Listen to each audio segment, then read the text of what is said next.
Bonjour à tous, je vous présente ma chaîne Khalsa, Khalsa qui signifie pur en punjabi. Pur parce que c'est ce que je souhaite dans ces vidéos, c'est que ça retranscrive les connaissances universelles de manière pure et authentique.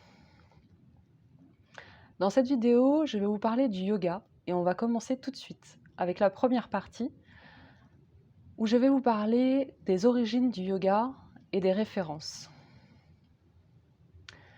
Les premières mentions du yoga sont apparues il y a 3000 ans avant Jésus-Christ, c'est-à-dire il y a environ 5000 ans. L'histoire du yoga suit et accompagne la pensée indienne, de Mohenjo-Daro, le site archéologique et historique du Pakistan, au védisme, issu des plateaux de l'Iran, en passant par le brahmanisme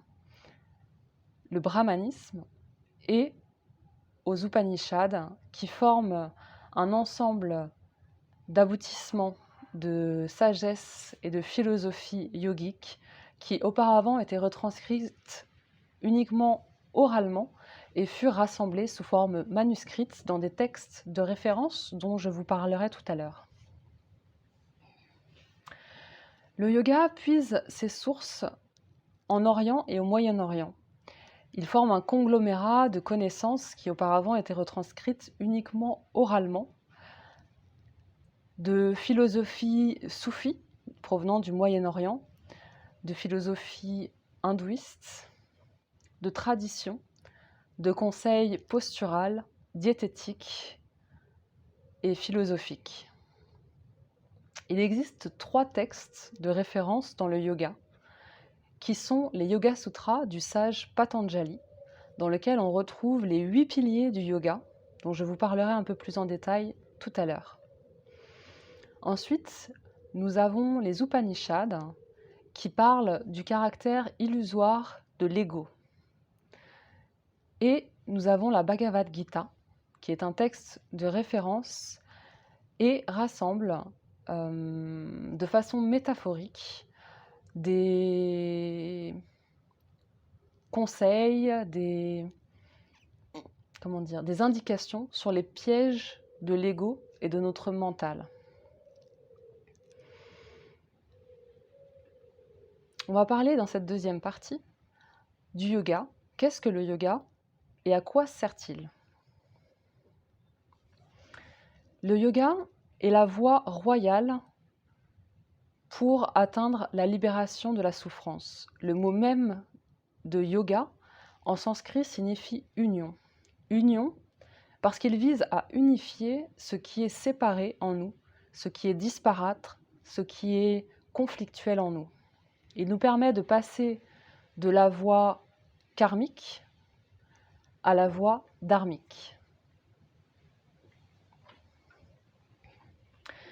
C'est-à-dire qu'il nous amène à sortir de nos habitudes générant des causes de souffrance pour adopter de nouvelles habitudes dharmiques, c'est-à-dire nous permettant d'aller vers la libération de nos souffrances. Le yoga est donc à la fois une discipline sportive, mais aussi une école de discipline mentale et un art de vivre. Le yoga est formé principalement des 8 membres dont j'ai fait mention tout à l'heure, qui sont présents dans les Yoga Sutras de Patanjali. Ces 8 membres abordent des aspects du yoga qui doivent être travaillés pour cheminer sur le chemin de la libération. En premier lieu, on retrouve les yamas. Donc yama, c'est le code de conduite personnel, la discipline individuelle à laquelle doit s'atteler un yogi. Dedans, on retrouve plusieurs notions importantes comme la non-violence, l'absence de vol, le fait de ne pas voler le bien d'autrui, de travailler pour l'acquérir, pour l'obtenir. On retrouve satya, la vérité. On retrouve également l'absence de possessivité. On parle ici pas uniquement de la possessivité matérielle, mais aussi de la possessivité humaine, relationnelle. Et on parle également de l'abstinence. Ensuite, nous avons Niyama. Niyama représente l'introspection et la discipline individuelle, l'autodiscipline et en quelque sorte le retrait des sens dans l'intériorité. Ensuite, on retrouve les asanas. Les asanas, ce sont les postures utilisées dans le yoga pour faire circuler et développer l'énergie. On retrouve les pranayamas. Les pranayamas, ce sont des exercices de respiration qui permettent, avec prana et apana, de nous ressourcer, de nous recharger en énergie en apprenant à respirer, mais également à réguler nos émotions, notre humeur et à conscientiser ce qui se passe en nous et même au-delà. Et apana, c'est l'énergie de nettoyage, de purification qui permet d'évacuer tout ce qui est obsolète. On a ensuite pratyahara, qui est le contrôle et l'économie des sens. On parle beaucoup de 80-20%, 20% d'efforts pour 80% de résultats. Et la nature obéit à cette loi. Elle emprunte toujours le chemin le plus court, le plus économique en énergie pour aller vers son résultat. Dans Pratyahara, l'économie des sens, le contrôle et l'économie des sens, on va chercher non seulement cet aspect économique des sens, mais également cet aspect du contrôle, de l'attention. Ensuite, dans le sixième pilier, il y a dharana, qui est le développement de la concentration, qui peut être utilisé par le biais de méditation, de support, par exemple la méditation par la concentration du regard, tratakam, ou encore par l'utilisation de yantras, de formes géométriques ou de mandalas, qui vont représenter des concepts sur lesquels on souhaite méditer pour les appréhender ou pour apprendre à les comprendre, à les maîtriser. Ensuite, on a dhyana, la méditation, qui est très parente et conjointe de dharana. Et ensuite, on a le 8e membre qui est l'éveil, samadhi, qui est l'aboutissement de la pratique et qui est aussi en même temps parallèle aux 7 autres membres, puisque l'éveil dépend d'une attention constante et d'un état de conscience éveillé de ce qui se passe en nous et autour de nous. C'est aussi ce qui nous permet d'aller sur le chemin dharmique, c'est-à-dire sur une voie de non-souffrance, ou en tout cas de grande limitation des souffrances, puisque nous pouvons conscientiser l'impact de nos émotions, de nos actions et de ce que nous faisons dans le monde, autant au niveau individuel que global. Vous l'aurez compris, le yoga n'est pas seulement une discipline personnelle, c'est aussi un code de conduite, un art de vivre, en communauté, dans le respect, la non-violence, l'entraide. C'est une forme d'écologie humaine et de code moral et social. On retrouve d'ailleurs beaucoup dans le yoga la notion de seva. Le seva signifie en sanskrit le service désintéressé. C'est comment apporter sa contribution. Donc on parle beaucoup du don dans le yoga, mais ce n'est pas uniquement le don monétaire ou matériel, mais aussi le don humain. Il n'est pas besoin d'être riche ou de posséder de grandes choses pour pouvoir donner. Ça peut être donner un sourire, ça peut être donner un coup de main, ça peut être préparer un repas et l'offrir à des personnes qui en ont besoin, offrir l'hospitalité, aider pour des travaux. C'est vraiment un esprit communautaire, d'entraide, de partage, de mérite. Enfin, je vais vous parler dans cette 3e partie de mon expérience du yoga. équilibre et voie du milieu, ce sont pour moi les mots qui retranscrivent le mieux le chemin sur la voie du yoga.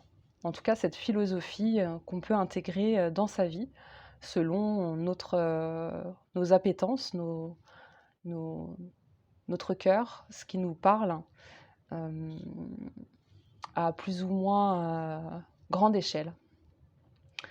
J'ai découvert le yoga à la suite d'un accident de la vie. Cet accident de la vie m'a poussée à voir au-delà de mes croyances familiales, de mes croyances personnelles, et m'a amenée à expérimenter sans jugement une discipline et des outils qui m'étaient auparavant inaccessibles. Ce que je peux en dire aujourd'hui, c'est que c'est une voie royale de libération, de connaissance de soi et d'évolution dans le respect de l'autre et le respect de soi-même, dans le respect de la dualité, de l'altérité qui existe entre nous et les autres.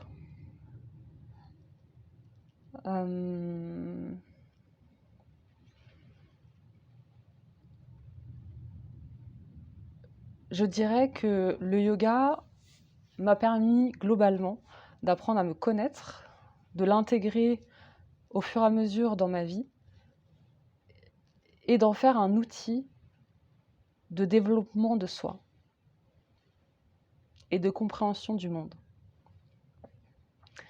Je terminerai cette vidéo par 4 conseils que je souhaiterais vous donner pour cheminer sur cette voie.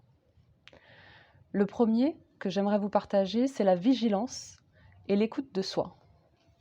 La vigilance et l'écoute de soi, pourquoi ?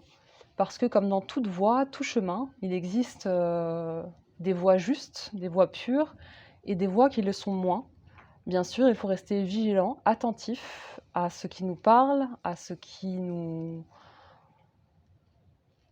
semble cohérent, ce qui nous font vibrer, ce qui nous fait vibrer, et rester vigilant. Le deuxième conseil que je peux vous donner, c'est l'apprentissage, c'est-à-dire d'apprendre chaque jour, que ce soit sous forme théorique ou sous forme empirique, par la pratique régulière, voire quotidienne, et de rester dans cet état intérieur d'éternel apprenant. Car nous sommes tous des éternels apprentis, et c'est grâce à la pratique et notre vigilance que nous pouvons véritablement évoluer intérieurement et dans une discipline. Le troisième conseil, qui suit le précédent, c'est la répétition, la discipline et la répétition. Et enfin, le quatrième conseil, c'est l'expérimentation sans jugement. C'est-à-dire que vous êtes et resterez toujours votre propre maître, votre meilleur enseignant, votre meilleur guide. Et pour cela, vous devez tester. Vous devez tester et expérimenter par vous-même, sans votre mental, en laissant votre ego de côté, en laissant ces ruminations mentales qui proviennent de votre éducation, de votre origine culturelle, sociologique, et qui influent votre jugement. Apprenez, pour cheminer sur cette voie de développement personnel, à laisser vos convictions, à laisser vos croyances de côté et à expérimenter pour voir les croyances que vous souhaitez conserver de celles que vous souhaitez ajuster ou laisser de côté. Merci de m'avoir écouté pour cette vidéo. Dans la prochaine vidéo, je ferai une vidéo consacrée au karma, sur la théorie, sur les textes, les sources qui existent sur le sujet, et je vous parlerai également de ma propre conception du karma et comment ça peut agir dans nos vies et comment pouvoir agir sur le karma.